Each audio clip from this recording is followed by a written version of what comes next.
Hello my dear students, ഇന്ന് നമുക്ക് deal ചെയ്യാനുള്ളത് modern portfolio theory or Markowitz model എന്ന് പറയുന്ന ഒരു ഭാഗമാണ്.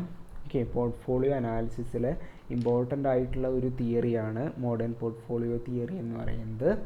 ഓക്കെ, പോർട്ട്ഫോളിയോ സെലക്ഷൻ മോഡലാണ് ആക്ച്വലി മോഡേൺ പോർട്ട്ഫോളിയോ തിയറി എന്ന് പറയുന്നത്. എന്താണ് പോർട്ട്ഫോളിയോ സെലക്ഷൻ എന്ന് പറഞ്ഞു കഴിഞ്ഞാൽ, portfolio selection is A process of find optimal portfolio select ചെയ്യുന്ന ഫൈൻഡ് ചെയ്യുന്ന പ്രോസസ്സാണ് പോർട്ട്ഫോളിയോ സെലക്ഷൻ എന്ന് പറയുന്നത്. ഓക്കെ, അപ്പോൾ ഒരു ഇൻവെസ്റ്ററെ എന്താണ് ഒപ്റ്റിമൽ പോർട്ട്ഫോളിയോ സെലക്ട് ചെയ്യാൻ സഹായിക്കുന്ന അല്ലെങ്കിൽ ഗൈഡ് ചെയ്യുന്ന ഒരു തിയറിയാണ് മോഡേൺ പോർട്ട്ഫോളിയോ തിയറി എന്ന് പറയുന്നത്. This theory was proposed by Harry Markowitz in 1952. 1952 ഈ തിയറി പ്രൊപ്പോസ് ചെയ്തിട്ടുള്ളത്. ആരാണ്? Harry Markowitz. Okay, Harry Markowitz ആയതുകൊണ്ട് ആണ് ഈ തിയറിയെ, മോഡേൺ പോർട്ട്ഫോളിയോ തിയറിയെ മാർക്കോവിറ്റ്സ് മോഡൽ എന്ന പേരിലൂടെ അറിയപ്പെടുന്നത്. Okay, it's a logical or mathematical framework to find out an efficient portfolio which optimise risk and return. Okay, അപ്പോൾ ഇവിടെ ഈ തിയറി പ്രകാരം എന്ത് ചെയ്യാം, ഒരു efficient portfolio logical and mathematical ഫ്രെയിംവർക്കിലൂടെ ഒരു എഫിഷ്യൻറ്റ് പോർട്ട്ഫോളിയോ നമുക്ക് എന്ത് ചെയ്യാൻ പറ്റും, സെലക്ട് ചെയ്യാൻ പറ്റും. ഓക്കെ, ഫൈൻഡ് ചെയ്യാൻ പറ്റും. ഓക്കെ, അതാണ് പറയുന്നത്. Modern portfolio theory suggested by Markowitz guides the investors to create efficient set of portfolios through proper trade-off return, standard deviation and coefficient of variation. Okay, ഇപ്പോൾ പറയുന്നത് മോഡേൺ പോർട്ട്ഫോളിയോ തിയറി തിയറിയിലൂടെ മാർക്കോവിറ്റ്സ് സജസ്റ്റ് ചെയ്യുന്നത് എന്താണെന്ന് വെച്ച് കഴിഞ്ഞാൽ, actually ഇത് ഇൻവെസ്റ്റേഴ്സിനെ guide ചെയ്യാണ് ഇതിൽ ചെയ്യുന്നത്, ഈ തിയറിയിലൂടെ ചെയ്യുന്നത്. ഓക്കെ, എന്തിന് ഗൈഡ് ചെയ്യുന്നു? For the purpose of to create an efficient sets of portfolio. Okay, ഒരു efficient set of portfolio create ചെയ്യാൻ ഇൻവെസ്റ്റേഴ്സിനെ ഗൈഡ് ചെയ്യാണ് ഈ തിയറിയിലൂടെ മാർക്കോവിറ്റ്സ് ചെയ്യുന്നത്. ഓക്കെ, എങ്ങനെയാണ് efficient sets of portfolio create ചെയ്യുന്നത്? Through proper trade off return, standard deviation and coefficient of correlation. Okay, അപ്പോൾ ഒരു പോർട്ട്ഫോളിയോയുടെ റിട്ടേൺ, അതേപോലെ സ്റ്റാൻഡേർഡ് ഡീവിയേഷൻ എന്ന് പറഞ്ഞാൽ റിസ്ക്. ഓക്കെ, സ്റ്റാൻഡേർഡ് ഡീവിയേഷൻ അതേപോലെ കോഎഫിഷ്യൻ്റ് ഓഫ് കോറിലേഷനൊക്കെ കൺസിഡർ കൊണ്ട് മാത്രമാണ് ഒരു efficient set of portfolio create ചെയ്യുന്നുള്ളൂ. ഓക്കെ, അപ്പോൾ ഇവിടെ ഈ 3 ഫാക്ടേഴ്സ് ഓരോ പോർട്ട്ഫോളിയോസിൻ്റെ ഈ 3 ഫാക്ടേഴ്സ് എന്ത് ചെയ്യുന്നു, കൺസിഡർ ചെയ്യുന്നു. ഓക്കെ, കൺസിഡർ ചെയ്തിട്ടാണ് എന്ത് ചെയ്യുന്നത്, efficient sets of portfolios create ചെയ്യുന്നത്. ഓക്കെ, അതുകൊണ്ട് തന്നെ ഈ ഒരു മോഡലിനെ ഫുൾ വേരിയൻസ് മോഡൽ എന്നുകൂടെ അറിയപ്പെടാറുണ്ട്. Okay, MPT is also known as full covariance model. Okay, full covariance model. MPT measures the effect of combining two securities rather than the investment in one security only. Okay, ഇവിടെ MPT എന്ന് പറയുന്നത് ഈ theory ഒരു individual സെക്യൂരിറ്റിയിൽ invest ചെയ്ത് ഉണ്ടാകുന്ന effect അല്ല measure ചെയ്യുന്നത്. എന്താ മെഷർ ചെയ്യുന്നത്? Effect of combining to securities. Okay, അപ്പോൾ അതിലധികമോ സെക്യൂരിറ്റീസ് കമ്പൈൻ ചെയ്തുകൊണ്ട് ഇൻവെസ്റ്റ് ചെയ്ത് കഴിഞ്ഞാൽ ഉണ്ടാകുന്ന എഫക്റ്റ് എന്താണ്, ആ ഒരു എഫക്റ്റാണ് MPT എന്ത് ചെയ്യുന്നത്, മെഷർ ചെയ്യുന്നത്. ഓക്കെ, അപ്പോൾ അവിടെ ഒരു സിംഗിൾ സെക്യൂരിറ്റിയിൽ ഇൻവെസ്റ്റ് ചെയ്യുന്നതിൽ നല്ലത് സെക്യൂരിറ്റിയുടെ കോമ്പിനേഷൻസിൻ്റെ എഫക്റ്റ് മനസ്സിലാക്കി അതിൽ ഇൻവെസ്റ്റ് ചെയ്യുന്നതാണ് നല്ലത് എന്നാണ് മാർക്കോവിറ്റ്സ് പറയുന്നത്. Okay, if negatively correlated security the gain on one security will offset the loss from the other. Okay, അപ്പോൾ ഇവിടെ പറയുന്നത് എന്താണെന്ന് വെച്ച് കഴിഞ്ഞാൽ, ഇഫ് നെഗറ്റീവ്ലി കോറിലേറ്റഡ് ഒരു പോർട്ട്ഫോളിയോയിൽ നെഗറ്റീവ്ലി കോറിലേറ്റഡ് സെക്യൂരിറ്റിയിൽ എന്ത് ചെയ്യാണ്, സെക്യൂരിറ്റീസ് ഉൾപ്പെടുത്തുകയാണെങ്കിൽ, അപ്പോൾ ഏതെങ്കിലും ഒരു സെക്യൂരിറ്റിയിൽ ഗെയിൻ ഉണ്ടാകുമ്പോൾ മറ്റേ സെക്യൂരിറ്റീസിൽ ലോസ് ഉണ്ടാവുകയാണെങ്കിൽ തന്നെ ആ ലോസിനെ ഓട്ടോമാറ്റിക്കലി എന്ത് ചെയ്തു, ഓഫ്സെറ്റ് ചെയ്ത് പോകും എന്നാണ് പറയുന്നത്. അപ്പോൾ എന്താ പറയുന്നത്, പോർട്ട്ഫോളിയോ ക്രിയേറ്റ് ചെയ്യുന്ന സമയത്ത് അതിൽ നെഗറ്റീവ്ലി കോറിലേറ്റഡ് സെക്യൂരിറ്റീസിനെ ഉൾപ്പെടുത്താൻ ശ്രമിക്കുക. ഓക്കെ, അതാണ് മാർക്കോവിറ്റ്സ് പറയുന്ന മറ്റൊരു കാര്യം. Okay, MPT helps to guide the investors to create a portfolio which gives the better return with a specific amount of risk. Risk completely നമുക്കറിയാം, റിസ്ക് എന്ന് പറയുന്നത് കംപ്ലീറ്റ്ലി ഒഴിവാക്കാൻ പറ്റാത്ത ഒരു ഫാക്ടറാണ്. എന്നിരുന്നാലും റിസ്ക് കിട്ടുന്നതിനുള്ള റിട്ടേൺ കിട്ടുന്നതിനുള്ള റിസ്ക് എന്തായാലും ഒരു ഇൻവെസ്റ്റർ എന്ത് ചെയ്യേണ്ടതായിട്ട് വഹിക്കേണ്ടതായിട്ട് വരും. ഇപ്പോൾ നോക്കുക, ഇപ്പോൾ ഹൈ റിട്ടേൺ കിട്ടുന്നുള്ള ഒരു ഇൻവെസ്റ്റർ ആണെങ്കിൽ അതിന് കറസ്പോണ്ടിങ് ആയിട്ടുള്ള റിസ്ക്കും അയാൾ വഹിക്കേണ്ടതായിട്ട് വരുന്നുണ്ട്. ഓക്കെ, അപ്പോൾ ഹൈ റിട്ടേൺ കിട്ടുന്നുണ്ടെങ്കിൽ അതിന് അനുസരിച്ചിട്ടുള്ള ഹൈ റിസ്ക്കും ആർക്കുണ്ടായിരിക്കും, ആ ഇൻവെസ്റ്റർക്ക് ഉണ്ടായിരിക്കും. നേരെ തിരിച്ചും പറയാം, എന്താണ് ലോ റിസ്ക് ആണ് എടുക്കുന്നതെങ്കിൽ അത്തരത്തിലുള്ള ലോ റിസ്ക് എടുക്കുന്ന ആൾക്ക് അതിനനുസരിച്ചിട്ടുള്ള റിട്ടേൺ മാത്രമേ ലഭിക്കുകയുള്ളൂ. ഓക്കെ, അപ്പോൾ അത്തരത്തിൽ നമുക്ക് എന്ത് ചെയ്യാം പറയാം. ഓക്കെ, അപ്പോൾ റിസ്ക് നമുക്ക് കംപ്ലീറ്റ്ലി എലിമിനേറ്റ് ചെയ്യാൻ പറ്റില്ല. ഓക്കെ, റിസ്ക് എടുക്കുന്നതിന് പ്രൊപ്പോർഷണേറ്റ് ആയിട്ടുള്ള റിട്ടേൺ എന്ത് ചെയ്യും, ആ ഇൻവെസ്റ്റർക്ക് കിട്ടും എന്നാണ് പറയുന്നത്. ഓക്കെ, ഇപ്പോൾ ഒരു പോർട്ട്ഫോളിയോയിൽ നെഗറ്റീവ്ലി കോറിലേറ്റഡ് സെക്യൂരിറ്റീസ് ഉൾപ്പെടുത്തി കഴിഞ്ഞാൽ എന്ത് ചെയ്യാൻ പറ്റും, ആ ഇൻവെസ്റ്റർക്ക് അധികം ലോസ് ഇല്ലാതെ ഒരു എഫിഷ്യൻറ്റ് പോർട്ട്ഫോളിയോ എന്ത് ചെയ്യാൻ പറ്റും, കൺസ്ട്രക്റ്റ് ചെയ്യാൻ അല്ലെങ്കിൽ ക്രിയേറ്റ് ചെയ്യാൻ പറ്റും എന്നാണ് പറയുന്നത്. ഓക്കെ, ദെൻ നെക്സ്റ്റ് നമുക്ക് പഠിക്കാനുള്ളത് അസംഷൻസ് ഓഫ് ദി തിയറിയാണ്. ഓക്കെ, അസംഷൻസ് ഓഫ് തിയറി എന്ന് പറഞ്ഞാൽ നമുക്കറിയാം, ഏതൊരു തിയറി ആണെങ്കിലും അതിന് എന്തുണ്ടായിരിക്കും, സെർട്ടൻ അസംഷൻസ് ഉണ്ടായിരിക്കും. ഓക്കെ, ഇവിടെ മോഡേൺ പോർട്ട്ഫോളിയോ തിയറിക്കും അസംഷൻസ് പറയുന്നുണ്ട്. ഒരുപാട് അസംഷൻസ് പറയുന്നുണ്ട്. അതിൽ 7 അസംഷൻസ് ആണ് കീ ആയിട്ട് പറയുന്ന 7 അസംഷൻസ് ആണ് ടെക്സ്റ്റിലുള്ളത്. അത് നോക്കാം. അതിൽ ഫസ്റ്റ് വണ്ണാണ് investors are rational. Okay, investors എന്താണ്, റേഷണൽ ആണെന്ന് പറയുന്നത്. ഓക്കെ, ഇൻവെസ്റ്റേഴ്സ് എപ്പോഴും റേഷണൽ ആയിരിക്കണം. ദാറ്റ് മീൻസ് എന്താണ്, മിനിമം റിസ്കിൽ മാക്സിമം റിട്ടേൺ എക്സ്പെക്റ്റ് ചെയ്യുന്ന ഇൻവെസ്റ്റേഴ്സ് ആയിരിക്കണം. ഓക്കെ, അതാണ് ഫസ്റ്റ് പോയിൻ്റ് ആയിട്ട് പറയുന്നത്. ഓക്കെ, രണ്ടാമത്തെ പോയിൻ്റ് ആയിട്ട് പറയുന്നതാണ് investors are only willing to accept higher amounts of risk if they are compensated by higher expected returns.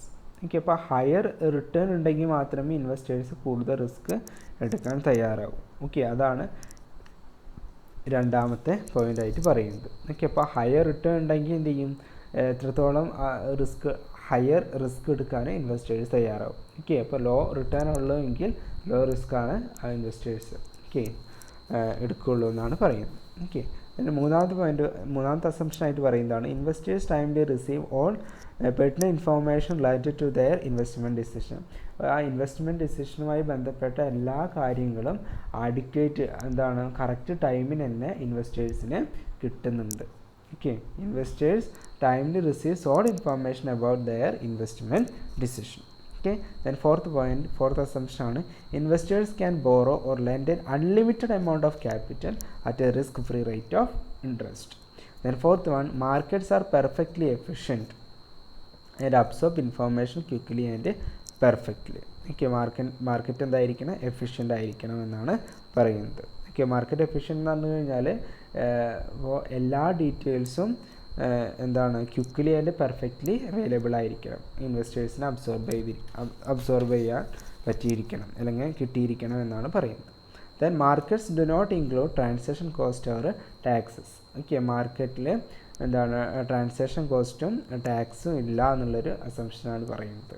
Okay, then last വണ്ണാണ് it is possible to select securities whose individual performance is independent of other portfolio investment. Okay, അപ്പോൾ ഇവിടെ portfolio ഇൻവെസ്റ്റ്മെൻറ്റിൽ ഉള്ള സെക്യൂരിറ്റീസിൻ്റെ performance, individual performance എന്ന് പറയുന്നത് എന്തായിരിക്കണം, independent ആയിരിക്കണം. Okay, ഓരോ portfolio ഇൻവെസ്റ്റ്മെൻറ്റിലും independent ആയിരിക്കണം എന്നാണ് പറയുന്നത്. വളരെ ഇമ്പോർട്ടൻ്റ് ആണ് അസംഷൻസ്. ഓക്കെ, അപ്പോൾ എന്താണ് മാർക്കോവിറ്റ്സ് മോഡലിൻ്റെ അസംഷൻസ് എന്തൊക്കെയാണ് എക്സാമിന് ചോദിച്ച് കണ്ടിട്ടുള്ള ഒരു ഏരിയ ആണ്. ഓക്കെ, ദെൻ നെക്സ്റ്റ് നമുക്ക് നോക്കാനുള്ളതാണ് feasible set of portfolios. Feasible set of portfolio എന്ന് പറഞ്ഞു കഴിഞ്ഞാൽ with a limited number of securities an investor can create a very large number of portfolios by combining these securities in different proportions. These are known as feasible set of portfolio or portfolio opportunity set. ഇവിടെ പറയുന്നത് എന്താണെന്ന് വെച്ച് കഴിഞ്ഞാൽ, ഇപ്പോൾ നമ്മുടെ കയ്യിൽ എന്തുണ്ട്, limited securities available ആണ്. ഓക്കെ, ആ ലിമിറ്റഡ് സെക്യൂരിറ്റീസ് ഉപയോഗിച്ചുകൊണ്ട് നമുക്ക് ഡിഫറെൻറ്റ് പ്രൊപ്പോർഷന് എന്താണ് ആ സെക്യൂരിറ്റീസിൻ്റെ പ്രൊപ്പോർഷൻസിൽ മാറ്റം വരുത്തിക്കൊണ്ട് അത് കമ്പൈൻ ചെയ്തിട്ട് എന്ത് ചെയ്യാൻ പറ്റും, ഡിഫറെൻറ്റ് പോർട്ട്ഫോളിയോസ് നമുക്ക് കൺസ്ട്രക്റ്റ് ചെയ്യാൻ പറ്റും, ക്രിയേറ്റ് ചെയ്യാൻ പറ്റും എന്നാണ് പറയുന്നത്. ഓക്കെ, അപ്പോൾ കുറച്ച് സെക്യൂരിറ്റീസ് അവൈലബിൾ ആണെങ്കിൽ ഡിഫറെൻറ്റ് പ്രൊപ്പോർഷൻസിൽ കമ്പൈൻ ചെയ്തിട്ട് ലാർജ് നമ്പർ ഓഫ് പോർട്ട്ഫോളിയോസ് എന്ത് ചെയ്യാൻ പറ്റും, ക്രിയേറ്റ് ചെയ്യാൻ പറ്റും. ഓക്കെ, സോ അങ്ങനെ ക്രിയേറ്റ് ചെയ്തിട്ടുള്ള ആ ഗ്രൂപ്പ് ഓഫ് പോർട്ട്ഫോളിയോസിനെ വിളിക്കുന്ന പേരാണ്, ഓർ സെറ്റ് ഓഫ് പോർട്ട്ഫോളിയോസിനെ വിളിക്കുന്ന പേരാണ് എന്ത്, feasible set of portfolio or portfolio opportunity set. അപ്പോൾ ഇപ്പോൾ നോക്കുക, നമ്മുടെ അടുത്ത് ഇപ്പോൾ എന്തുണ്ട്, ഒരു 4 ABCD എന്ന് പറയുന്ന 4 സെക്യൂരിറ്റീസ് ഉണ്ട്. ഓക്കെ, ആ 4 സെക്യൂരിറ്റീസ് വെച്ച് നമുക്ക് എന്ത് ചെയ്യാൻ പറ്റും, different sets of portfolios construct ചെയ്യാൻ പറ്റും. ഓക്കെ, ദാറ്റ് മീൻസ് ഇപ്പോൾ A 30%, B 30%, C 30%, D 10%. Okay, അപ്പോൾ അതൊരു സെറ്റ് ഓഫ് പോർട്ട്ഫോളിയോ ആയി. അതേപോലെ തന്നെ എയുടെ അളവ് പ്രൊപ്പോർഷൻ കൂട്ടുകയും കുറയ്ക്കുകയൊക്കെ ചെയ്തിട്ട്, അതുപോലെ ഓരോ സെക്യൂരിറ്റീസിൻ്റെ പ്രൊപ്പോർഷൻസിൽ വേരിയേഷൻ വരുത്തിയിട്ട് നമുക്ക് എന്ത് ചെയ്യാൻ പറ്റും, large number of portfolios construct ചെയ്യാൻ പറ്റുമെന്നാണ് പറയുന്നത്. ഓക്കെ, അപ്പോൾ അത്തരത്തിലുള്ള ആ പോർട്ട്ഫോളിയോസിൻ്റെ ആ സെറ്റിനെ വിളിക്കുന്ന പേരാണ് feasible set of portfolio or portfolio opportunity set എന്ന് പറയും. ഓക്കെ, ഈ പോർട്ട്ഫോളിയോയിൽ നിന്ന് ഇവയിൽ സെയിം ഇപ്പോൾ നോക്കുക, അപ്പോൾ ഈ ഫീസിബിൾ സെറ്റ് ഓഫ് പോർട്ട്ഫോളിയോസിൽ നിന്ന് നമുക്ക് എന്ത് ചെയ്യാൻ പറ്റും, നമുക്ക് എന്ത് ചെയ്യാൻ പറ്റണം, best or optimal portfolio or efficient portfolio നമുക്ക് ഐഡൻറ്റിഫൈ ചെയ്തെടുക്കാൻ പറ്റണം. ഓക്കെ, എഫിഷ്യൻറ്റ് പോർട്ട്ഫോളിയോ എന്ന് പറയുന്നത് രണ്ട് ഒരു സിറ്റുവേഷൻ നിങ്ങൾ മനസ്സിലാക്കി വയ്ക്കുക. അപ്പോൾ നമുക്കിപ്പോൾ നമ്മൾ കൺസ്ട്രക്ട് ചെയ്തിട്ടുള്ള പോർട്ട്ഫോളിയോസ് എന്ന് പറയുന്നത് ABCD എന്ന് പറയുന്ന അല്ലെങ്കിൽ AB എന്ന് പറയുന്ന 2 പോർട്ട്ഫോളിയോസ് നമ്മൾ എന്ത് ചെയ്തു, സെലക്ട് ചെയ്ത് വെച്ചു. ഓക്കെ, അപ്പോൾ അതിലെ എഫിഷ്യൻറ്റ് പോർട്ട്ഫോളിയോ ഏതാണ് നമ്മൾ എന്ത് ചെയ്യണം, ഐഡൻറ്റിഫൈ ചെയ്തെടുക്കണം. ഓക്കെ, അത് ഫൈൻഡ് ചെയ്യണം. ഓക്കെ, അപ്പോൾ ഇവിടെ 2 കാര്യങ്ങളാണ് നോക്കുക, റിട്ടേണും റിസ്ക്കും. ഓക്കെ, അപ്പോൾ A ആൻഡ് B എന്ന് പറയുന്ന 2 portfolios. Okay, A and B എന്ന് പറയുന്ന 2 പോർട്ട്ഫോളിയോസിൻ്റെയും റിട്ടേൺ സെയിം ആണ്. ഓക്കെ, റിട്ടേൺ സെയിം ആണെങ്കിൽ നെക്സ്റ്റ് നമ്മൾ കൺസിഡർ ചെയ്യേണ്ട ഫാക്ടർ ഏതാണ്, റിസ്ക് ആണ്. ഓക്കെ, അപ്പോൾ റിട്ടേൺ സെയിം ആണെങ്കിൽ, പോർട്ട്ഫോളിയോസിൻ്റെ റിട്ടേൺ സെയിം ആണെങ്കിൽ റിസ്ക് കുറവുള്ള പോർട്ട്ഫോളിയോ ഏതാണോ അതായിരിക്കണം സെലക്ട് ചെയ്യേണ്ടത്. ഓക്കെ, അതേപോലെ നമുക്ക് തിരിച്ചും പറയാം, എന്താണ്, റിസ്ക് സെയിം ആണെങ്കിൽ റിട്ടേൺ കൂടുതലുള്ള പോർട്ട്ഫോളിയോ ഏതാണോ അതായിരിക്കണം സെലക്ട് ചെയ്യേണ്ടത്. ഓക്കെ, അപ്പോൾ ഇവിടെ ഇപ്പോൾ ABCD എന്ന് പറയുന്ന 4 പോർട്ട്ഫോളിയോസ് ഉണ്ട്. ഓക്കെ, അപ്പോൾ അതിൽ സെയിം റിട്ടേൺ വെച്ച് നമ്മൾ നോക്കിയപ്പോൾ എന്താണ്, ഈ 4 പോർട്ട്ഫോളിയോസിൻ്റെ റിട്ടേൺ സെയിം ആണ്. ഓക്കെ, റിട്ടേൺ സെയിം ആണെങ്കിൽ നമ്മൾ എന്ത് ചെയ്യണം, ആ 4 പോർട്ട്ഫോളിയോസിൻ്റെ റിസ്ക് നോക്കണം. ഓക്കെ, പോർട്ട്ഫോളിയോ റിസ്ക് നോക്കിയിട്ട് അതിൽ ലിസ്റ്റ് ഏതാണോ അതായിരിക്കണം നമ്മൾ സെലക്ട് ചെയ്യേണ്ടത്. ഓക്കെ, അപ്പോൾ അങ്ങനെ നോക്കുന്ന സമയത്ത് A എന്ന് പറയുന്ന പോർട്ട്ഫോളിയോയ്ക്ക് റിസ്ക് കുറവാണ്. ഓക്കെ, അപ്പോൾ A എന്ന് പറയുന്നത് എന്താണ്, ഒരു ഡോമിനൻറ്റ് പോർട്ട്ഫോളിയോ ആണ് അല്ലേ, മറ്റുള്ളതിനെ അപേക്ഷിച്ച് ഡോമിനൻ്റ് ആയിട്ട് നിൽക്കുന്ന ഒരു പോർട്ട്ഫോളിയോ ആണ് A എന്ന് പറയുന്നത്. ശരിയല്ലേ? അപ്പോൾ ഈ A എന്ന് പറയുന്ന പോർട്ട്ഫോളിയോയെ എഫിഷ്യൻറ്റ് പോർട്ട്ഫോളിയോ എന്നും മറ്റ് ഡോമിനൻ്റ് അല്ലാത്ത എന്താണ് വീക്ക് ആയിട്ട് നിൽക്കുന്ന മറ്റ് പോർട്ട്ഫോളിയോസിനെ എന്താണ് ഇൻഎഫിഷ്യൻറ്റ് പോർട്ട്ഫോളിയോസ് എന്നാണ് പറയുക. ഓക്കെ, അപ്പോൾ അത് മനസ്സിലാക്കി വയ്ക്കുക. അപ്പോൾ എഫിഷ്യൻറ്റ് പോർട്ട്ഫോളിയോ ആവാനുള്ള 2 കണ്ടീഷൻ, റിട്ടേൺ സെയിം ആവുന്ന സിറ്റുവേഷനിൽ ലോവസ്റ്റ് റിസ്ക് ഉള്ളത് എടുക്കാം, റിസ്ക് സെയിം ആവുന്ന സിറ്റുവേഷനിൽ ഹയസ്റ്റ് റിട്ടേൺ ഉള്ള പോർട്ട്ഫോളിയോ വേണം എടുക്കാൻ. ഓക്കെ ആണല്ലോ? അപ്പോൾ എഫിഷ്യൻറ്റ് പോർട്ട്ഫോളിയോ എന്താണ്, ഇൻഎഫിഷ്യൻറ്റ് പോർട്ട്ഫോളിയോ എന്താണെന്ന് മനസ്സിലായിട്ടുണ്ടാവുമെന്ന് വിചാരിക്കുന്നു. Efficient portfolio, a portfolio is said to be efficient if it is affected to yield the highest return possible for the lowest risk or given level of risk. Okay, അപ്പോൾ അത് മനസ്സിലാക്കി വയ്ക്കാം. അപ്പോൾ efficient portfolio എന്താണ്, inefficient portfolio എന്താണെന്ന് മനസ്സിലാക്കി വയ്ക്കാം. Then next പറയുന്നതാണ് മാർക്കോവിറ്റ്സിൻ്റെ efficient frontier. Okay, efficient frontier എന്ന് പറഞ്ഞു കഴിഞ്ഞാൽ നമുക്കൊരു ഗ്രാഫ് പറയുന്നുണ്ട്. ഓക്കെ, അത് നോക്കിയിട്ട് നമുക്ക് മനസ്സിലാക്കാം. ഓക്കെ, ഇവിടെ ഒരു ഗ്രാഫ് കാണിച്ചിട്ടുണ്ട്. ഈ ഗ്രാഫിൽ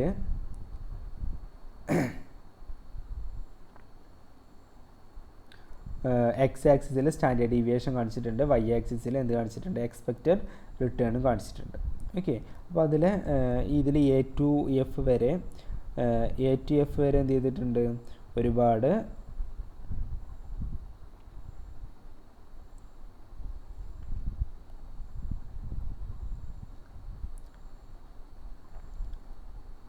ഓക്കെ ഇതിൽ നോക്കുക, എ ടു എഫ് വരെ ഒരുപാട് ഡോട്ട്സ് കാണിച്ചിട്ടുണ്ട്. ആ ഓരോ ഡോട്ട്സും സൂചിപ്പിക്കുന്നത് ഓരോ പോർട്ട്ഫോളിയോസ് ആണ്. Okay, A B C D E F. Okay, അപ്പോൾ 7 പോർട്ട്ഫോളിയോസ് കാണിച്ചിട്ടുണ്ട് ഇതിൽ. ഓക്കെ, ഗ്രാഫിൽ 7 പോർട്ട്ഫോളിയോസ് കാണിച്ചിട്ടുണ്ട്. ഓക്കെ, അപ്പോൾ ഇത് ഇവാലുവേറ്റ് ചെയ്തുകൊണ്ട് എഫിഷ്യൻറ്റ് ഫ്രോണ്ടിയർ എന്ന് പറയുന്ന കോൺസെപ്റ്റ് എന്താണെന്ന് മനസ്സിലാക്കാം.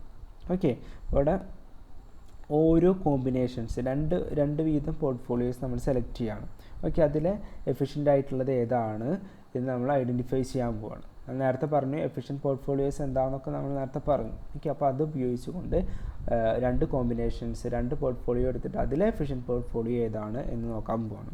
ഓക്കെ, അപ്പോൾ അതിൽ കമ്പയറിങ് എഫ് ആൻഡ് ഇ എന്ന് പറയുന്ന 2 പോർട്ട്ഫോളിയോസ് നോക്കാം, F and E. Okay, F and E നോക്കുകയാണെങ്കിൽ രണ്ടിൻ്റെയും എക്സ്പെക്റ്റഡ് റിട്ടേൺ എന്താണ്, സെയിം ആണ്. ശരിയല്ലേ? അപ്പോൾ എക്സ്പെക്റ്റഡ് റിട്ടേൺ സെയിം ആണെങ്കിൽ നമ്മൾ നെക്സ്റ്റ് കൺസിഡർ ചെയ്യേണ്ട ഫാക്ടർ ഏതാണ്, റിസ്ക് ആണ്. ഓക്കെ, അപ്പോൾ എക്സ്പെക്റ്റഡ് റിട്ടേൺ സെയിം ആണെങ്കിൽ ലോ റിസ്ക് ഉള്ള പോർട്ട്ഫോളിയോ ഏതാണോ അതായിരിക്കണം സെലക്ട് ചെയ്യുന്നത്. ഓക്കെ, അപ്പോൾ അവിടെ ഇ ഹാസ് ലെസ് റിസ്ക്. ശരിയല്ലേ? ഓക്കെ, അപ്പോൾ ഇ എഫ് എന്ന് പറയുന്ന പോർട്ട്ഫോളിയോസ് നോക്കുകയാണെങ്കിൽ ഇ എന്ന് പറയുന്നതാണ് efficient portfolio. Okay, then C and E നോക്കുക. സി ആൻഡ് ഇ നോക്കിക്കഴിഞ്ഞാൽ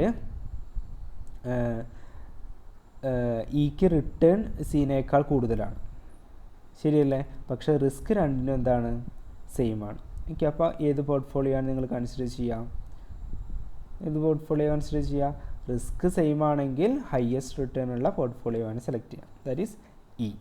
ശരിയല്ലേ? Same risk but E offers more return. Okay, then C and A നോക്കുക. സി ആൻഡ് എ നോക്കുന്ന സിറ്റുവേഷനിൽ രണ്ടിൻ്റെ റിട്ടേൺ സെയിം ആണ്, പക്ഷേ രണ്ടിൻ്റെ റിട്ടേൺ സെയിം ആയതുകൊണ്ട് തന്നെ സിക്കാണ് റിസ്ക് കുറവ്, അത് വേണം എഫിഷ്യൻ്റ് ആയിട്ട് എടുക്കാൻ. Okay, then A and B നോക്കുക. എ ആൻഡ് ബിയിൽ റിസ്ക് എന്താണ്, സെയിം ആണ് സിറ്റുവേഷനിൽ എക്സ്പെക്റ്റഡ് റിട്ടേൺ കൂടുതലുള്ള പോർട്ട്ഫോളിയോ ഏതാണ് അതാണ് എടുക്കുക. ഓക്കെ, അപ്പോൾ ഇങ്ങനത്തെ ഒരു വാല്യുവേഷൻ നടത്തുന്ന സമയത്ത് മോർ എഫിഷ്യൻ്റ് ആയിട്ട് കിടക്കുന്ന പോർട്ട്ഫോളിയോസ് ഏതൊക്കെയായിരുന്നു, ബി ഇ സി എന്ന് പറയുന്നതായിരുന്നു അല്ലേ. അപ്പോൾ ബി ഇ സി എന്ന് പറയുന്ന എഫിഷ്യൻ്റ് ആയിട്ടുള്ള പോർട്ട്ഫോളിയോസിനെ ജോയിൻ ചെയ്തുകൊണ്ട് ഒരു ലൈൻ വരയ്ക്കുകയാണെങ്കിൽ ഓക്കെ, അതിനെയാണ് എഫിഷ്യൻറ്റ് ഫ്രോണ്ടിയർ എന്ന് പറയുന്നത്. ഓക്കെ, അതിന് മുമ്പ് ചെറിയൊരു കാര്യം ഇതിൽ പറയുന്നുണ്ട്. Here portfolio C has the lowest risk compared to all other portfolio. Head C represents global minimum variance portfolio. 2 മാർക്കിൻ്റെ ക്വസ്റ്റ്യൻ ആണ് കേട്ടോ. എന്താണ് ഗ്ലോബൽ മിനിമം വേരിയൻസ് പോർട്ട്ഫോളിയോ എന്ന് പറഞ്ഞു കഴിഞ്ഞാൽ എന്താണ്, ഡിഫറെൻറ്റ് കോമ്പിനേഷൻ ഓഫ് പോർട്ട്ഫോളിയോയിലെ ലോവസ്റ്റ് റിസ്ക് ഉള്ള പോർട്ട്ഫോളിയോ ഏതാണോ അതിനെ വിളിക്കുന്ന പേരാണ് global minimum variance portfolio. Okay ആണല്ലോ? അപ്പോൾ ആ ഒരു പോയിന്റ് നിങ്ങൾ മനസ്സിലാക്കി വെക്കണം. ലോവസ്റ്റ് റിസ്ക് ഉള്ള പോർട്ട്ഫോളിയോ ഏതാണോ അതിനെയാണ് ഗ്ലോബൽ മിനിമം വേരിയൻസ് പോർട്ട്ഫോളിയോ എന്ന് വിളിക്കുന്നത്.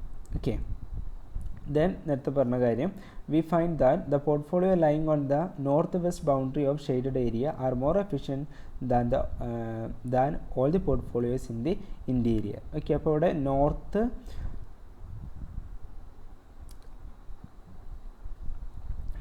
നോർത്ത് വെസ്റ്റ് ബൗണ്ടറിയിലാണ് എഫിഷ്യൻറ്റ് പോർട്ട്ഫോളിയോസ് കൂടുതലായിട്ട് കാണപ്പെടുന്നത്. നോർത്ത് വെസ്റ്റ് ബൗണ്ടറി എന്ന് പറയുന്നത് ഈ ഒരു ഭാഗം. ഓക്കെ, അവിടെയാണ് എന്ത്, CEB അല്ലേ, CEB ആണ് നമ്മൾ കമ്പയർ ചെയ്ത സമയത്ത് ഓരോ 2 പോർട്ട്ഫോളിയോസ് കമ്പയർ ചെയ്ത സമയത്ത് എഫിഷ്യൻ്റ് ആയിട്ട് വന്നിട്ടുള്ള പോർട്ട്ഫോളിയോസ് ആയിരുന്നു ഏതൊക്കെ, CEB എന്ന് പറയുന്ന 3 portfolios.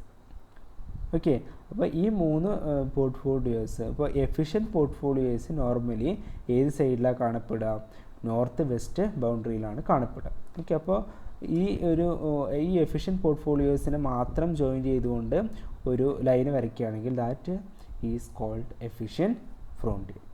Okay, this boundary of shaded area is called efficient frontier because all efficient portfolios lies in this area between the global minimum variance and the maximum return portfolio. Okay, that ഈ കേസിൽ നോക്കുകയാണെങ്കിൽ C and B. Okay, അപ്പോൾ അവിടെ global minimum variance പോർട്ട്ഫോളിയോയിൽ നിന്ന് എന്താണ് maximum return പോർട്ട്ഫോളിയോയിലേക്ക് യോജിപ്പിച്ച ഒരു line വരയ്ക്കുകയാണെങ്കിൽ that is efficient frontier. Okay, efficient ഫ്രോണ്ടിയറിൻ്റെ ഒരു ഡെഫിനേഷൻ പോലെ കാണിച്ചിട്ടുണ്ട്, ഒരു മീനിങ് കാണിച്ചിട്ടുണ്ട്. നോക്കുക, it is the set of optimal portfolio that offer the highest expected return for a defined level of risk or the lowest risk for a given level of expected return. It is a theory on how risk-averse investors can construct portfolios to optimize expected return based on a given level of risk. Okay, ഇവിടെ പറയുന്നത് എന്താണെന്ന് വെച്ച് കഴിഞ്ഞാൽ ഒരു defined level of റിസ്കിൽ maximum expected return തരുന്ന portfolios